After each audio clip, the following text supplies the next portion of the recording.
Which depends more on genetics to become elite, assuming no drugs are ever used? Powerlifting or bodybuilding? I think genetics relate with both sports, bodybuilding and powerlifting. You know, obviously, if you don't have the genetics to bodybuild and you just don't have the symmetry to make your body what it needs to be, well, then you're never going to be a Mr. Olympia. You know, Phil Heath is a genetic freak. I mean, he's an incredible athlete, but he was blessed with having the genetics that match up between his calves and his biceps and his quads and his shoulders and his chest. Everything's symmetrically correct.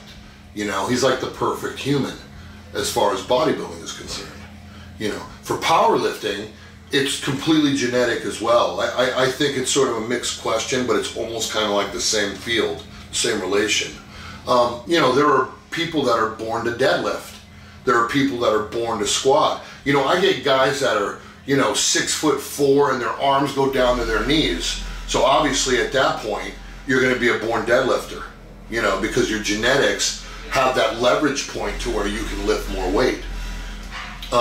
You know, squatters, if your quads are, you know, bigger and you have those incredible hips and you have that incredible core strength, then you're able to squat more, you know. And benching, for example, your arms can't be super long. Your body has to be in structure to where when you're driving up, you don't have such a long drive, you know, like a deadlifter would have, because they couldn't get the leverage to get that bench up. You know, me personally, my arms aren't incredibly short, but my leverage points are really set in the bound to where I'm gonna be a bencher, you know what I mean? My body fires off properly as a full body tool, to where one area is not longer that I have to compensate. So I'm a born bencher. You know, I've squatted 1,000 pounds, I've pulled over 850, but the bottom line is, the bench press is my forte. So some people don't realize what they're built for, and they keep going their whole life because they want to be a bodybuilder.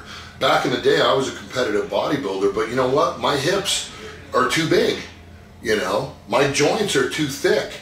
So when I come down, I'm not going to have that incredible, you know, visual to where it's just going to be a 28-inch waist. I mean, you look at Phil Heath and Kai Green and all these guys, their joints aren't super thick, but their muscularity is super thick. So it makes it look visually perfect. You know what I mean?